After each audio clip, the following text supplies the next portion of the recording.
A corporate CEO recently secured board approval for a 40 crore Opera AI budget. Reaching that vote required 4 months of preparation, 3 board presentations, and 2 rounds of intense revisions. The initiative cleared every standard governance checkpoint. The IT and audit committees validated the ROI models, thoroughly assessed the vendor, and signed off on the cybersecurity audits. The technical deployment was successful, yet 18 months later, actual workforce adoption is completely stagnant. Utilization of the 40 crore system is frozen at exactly 34%. Despite the capital outlay, nobody at the board level is asking why the project is flatlining. The oversight stems from a structural error in how boards review projects. Directors are evaluating the success of the machine while overlooking the organization it is deployed into. Approving AI as a technology purchase rather than a behavioral one represents the most expensive gap in corporate governments today. The data on enterprise AI implementation supports this. McKinsey's 2024 global survey examined why AI initiatives underperform corporate expectations. The survey revealed that 70% of underperforming AI initiatives failed due to people and process factors. Technology failure accounted for a fraction of the problem. The algorithmic models function as intended. The human organizations do not. This suggests that Indian corporate boards are currently misaligned as they route AI oversight exclusively through IT or audit committees. AI is an organizational change enabled by technology. It dictates how people work, how decisions are made, and how roles are structured. Treating an organizational shift as a hardware purchase ensures the board will track the wrong risks and ask the wrong questions before signing the check. Deconstruct the standard IT committee approval workflow. It is effective at validating vendor capability and financial models, but it leaves an unaddressed gap right before deployment. That gap is the exact moment where the human variable must be calculated. To understand why this variable disrupts AI rollouts, we have to look at organizational physics. The foundational rule of this physics is simple. A stable system in equilibrium will naturally resist external perturbations. Apply this to the Indian corporate workforce. Individual technical skill is high, but organizational resistance to top-down mandates is extreme. This results in a specific pattern. The technology is deployed, the vendor declares victory. Meanwhile, employees quietly create manual workarounds to maintain their old habits. Workforce resistance functions like a physical law. A system in equilibrium naturally pushes back against outside forces. Without active change leadership, this inertia will defeat any AI rollout.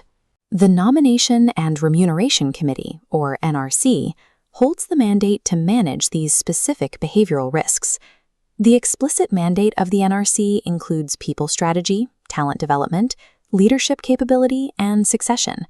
Every AI implementation touches all 4. The NRC's role involves evaluating 3 specific areas of readiness before capital is committed.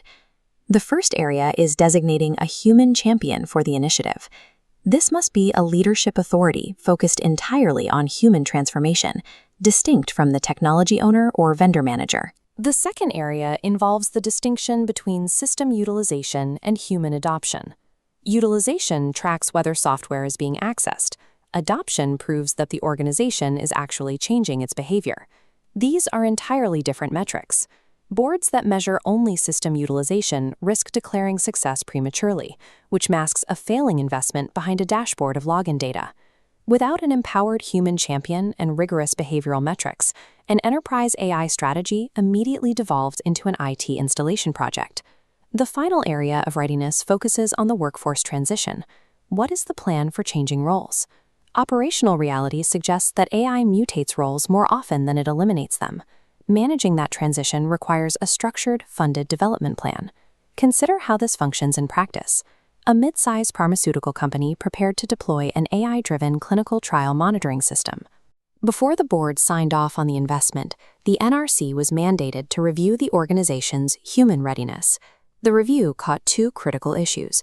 First, the designated project leader lacked the change management experience required for an organizational overhaul.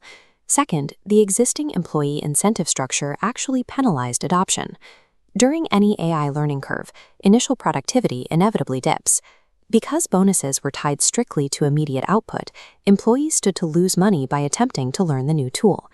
Because the NRC identified these behavioral bottlenecks early, leadership and incentive structures were fixed before a single line of code was deployed. The project finished on time and under budget. Effective governance places the right committee in a position to address these human variables at the start. To secure their investments, Indian boards must officially expand the NRC's mandate to include AI transformation oversight. This oversight must be independent. It requires an objective assessment of change leadership capacity and incentive structures, rather than a self-assessment drafted by management. This establishes a new architectural rule for enterprise AI: dual governance. The Technology Committee exists strictly to govern the machine. The NRC exists strictly to govern the people. Both components must lock together to approve a project. This shift reflects the reality of what AI requires to function. Standard board committee structures were built for a period when technology and personnel were managed in isolation. That separation no longer exists. Which brings us back to the CEO and the 40 crore rupee budget that bypassed the NRC. That stagnant 34. Directors must ask themselves when they last placed human capital readiness for AI on the board's agenda as a primary governance item. Boards face a specific choice. They can restructure governance to build AI capability into the organization's DNA, or they can maintain the status quo and merely bolt it onto the surface where it will be ignored. Boards that fail to recognize AI as a human capital initiative will spend the next 3 years approving massive technology budgets and wondering why the promised transformation never arrives.